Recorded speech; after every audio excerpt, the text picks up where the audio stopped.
అందరికీ నమస్కారం అమ్మ. ఈరోజు మనం తెలుసుకుంటున్న అంశం ఏంటంటే 7వ తరగతి తెలుగులో 11వ పాఠ్యాంశమైన బాలచంద్రుని ప్రతిజ్ఞ అనే పాఠ్యాంశానికి సంబంధించి టోటల్ నోట్స్ను చూద్దాం. మొదటి ప్రశ్న, బాలచంద్రుని పరాక్రమాన్ని ఎవరితో పోల్చడం జరిగింది? తర్వాత నెక్స్ట్ రెండవ ప్రశ్న, పాఠ్యభాగ సారాంశాన్ని సొంత మాటల్లో రాయండి. ఈ పాఠ్యభాగము బాలచంద్రుని ప్రతిజ్ఞ అనే పాఠ్యాంశానికి సంబంధించిన టోటల్ సారాంశాన్ని మన సొంత మాటల్లో రాయాల.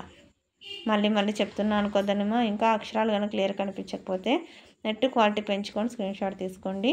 నా ఛానల్ సబ్స్క్రైబ్ చేసుకొని ప్రత్యక్షంగా పరోక్షంగా సపోర్ట్ చేస్తున్న వాళ్ళందరికీ పేరు పేరున ప్రత్యేకమైన హృదయపూర్వక ధన్యవాదాలు. ఇంకా దయచేసి ఎవరైనా సబ్స్క్రైబ్ చేసుకోకపోతే దయచేసి సబ్స్క్రైబ్ చేసుకొని లైక్ చేసి షేర్ చేసి మీ ఫ్రెండ్స్కు రిలేటివ్స్ అందరూ సబ్స్క్రైబ్ చేసుకోమని చెప్పండి నాన్న.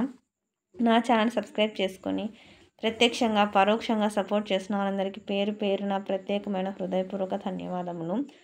తర్వాత మూడవ ప్రశ్న, భారత స్వాతంత్ర సంగ్రామంలో పోరాడిన ఇద్దరు వీరుల గురించి రాయండి. సుభాష్ చంద్రబోస్ గారి గురించి. తర్వాత ఇదంతా కూడా సుభాష్ చంద్రబోస్ గారి గురించి. తర్వాత ఝాన్సీ లక్ష్మీబాయి. సిపాయిల తిరుగుబాటుతో మొదలుపెట్టినది ఫస్ట్ ఝాన్సీ లక్ష్మీబాయి గారే. ఇది ఆవిడ గారికి సంబంధించిన విషయం. జాగ్రత్తగా స్క్రీన్ షాట్ తీసుకుందామా. మళ్ళీ చెప్తున్నాను అనుకోద్దండి. అక్షరాలు కన్నా క్లియర్ కనిపించకపోతే నెట్ క్వాలిటీ పెంచుకొని స్క్రీన్ షాట్ తీసుకోండి. ఇక్కడికక్కడ స్క్రీన్ షాట్ తీసుకున్నాను. దయచేసి ఇంకా సబ్స్క్రైబ్ చేసుకొని వాళ్ళు ఎవరంటే దయచేసి సబ్స్క్రైబ్ చేసుకొని లైక్ చేసి షేర్ చేసి ఈ వీడియో అవసరం అవుతున్న వారికి మీకు తెలిసిన వాళ్ళందరికీ షేర్ చేసి సబ్స్క్రైబ్ చేసుకోమని లైక్ చేయమని చెప్పన్నాను. తర్వాత భాషాంశాలు, క్రింద గీత గీసిన పదానికి అర్థాలు రాయండి. వాటితో సొంత వాక్యాలు రాయండి. భస్మం అంటే బూడిద. సొంత వాక్యం అనేది సగర కుమారుల బూడిద రాసులపై భగీరథుడు గంగను ప్రవహింపచేశాడు. తర్వాత ప్రశ్న, జలధి అంటే సముద్రం. సముద్రంపై ప్రయాణం సరదాగా ఉంటుంది.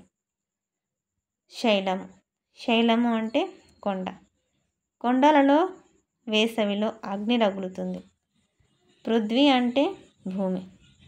భూమిపై జంతువులలో ఏనుగు పెద్దది. తర్వాత క్రింది వాక్యాలలో ప్రకృతి వికృతులను జతపరచండి.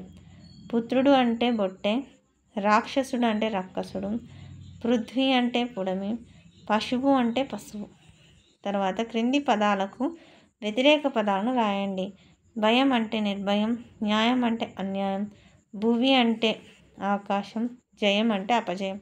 అందరికీ ధన్యవాదాలమ్మా. ఇంకా మన ఛానల్ సబ్స్క్రైబ్ చేసుకున్న వాళ్ళు ఎవరంటే దయచేసి సబ్స్క్రైబ్ చేసుకొని లైక్ చేసి షేర్ చేసి మీ ఫ్రెండ్స్కి రిలేటివ్స్ అందరూ సబ్స్క్రైబ్ చేసుకోమని చెప్పండి. నా ఛానల్ సబ్స్క్రైబ్ చేసుకొని ప్రత్యక్షంగా పరోక్షంగా సపోర్ట్ చేసిన వాళ్ళందరికీ పేరు పేరున ప్రత్యేకమైన హృదయపూర్వక ధన్యవాదం. అందరికీ ధన్యవాదాలు. దయచేసి వీడియోని మాత్రం స్కిప్ చేయదున్నాను. ధన్యవాదములు.